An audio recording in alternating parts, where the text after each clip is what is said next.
Hi students, welcome back. In our previous session, we discussed about motion and different types of motion. Do you all remember that?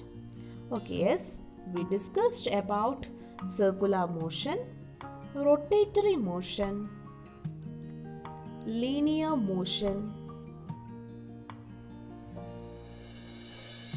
oscillation, and about vibration. Students, today we are going to discuss more about the types of motion. Look at some situations. Here is a table for you. You have to complete this. First, you want to complete the type of motion and then its use. The first one, a body in motion, is a rotating chair. Which is the type of motion here? Yes, rotatory motion. And it is useful to see the surroundings. The second body in motion is the tip of a clock's hand. The type of motion here is circular motion. And it is useful to know the time. The next body in motion is the small wheel of a sewing machine.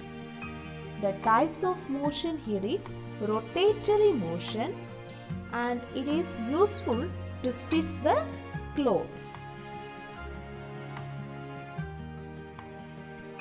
The next one is a lift.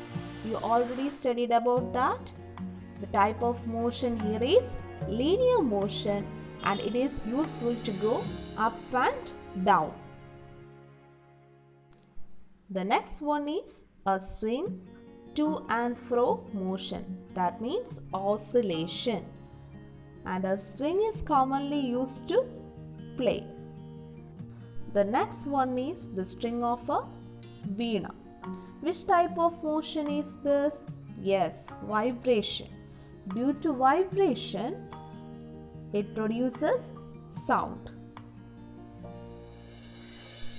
The next body in motion given here is wheels of a flour mill. The wheels of a flour mill is in rotatory motion and it is used to make the flour. Students, can you notice the devices in which the force applied at one part transferred to another and used for motion? Cycle, sewing machine, etc. Some example of this. Where do we apply force while cycling? Yes, the force is applied on the pedal. The force is transferred to the wheel through the chain connected between the gears with the pedal and the back wheel of the cycle. The force is applied on the pedal.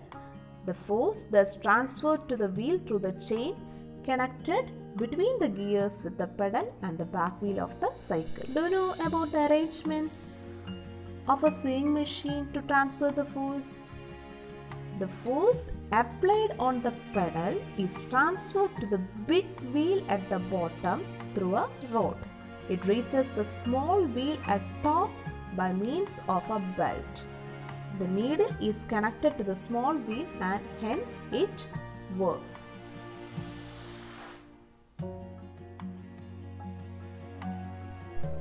So students, let's summarize our today's session. Today we discussed about the uses of types of motion and the arrangements made use of in a cycle and in a sewing machine. That's all for today. Thank you.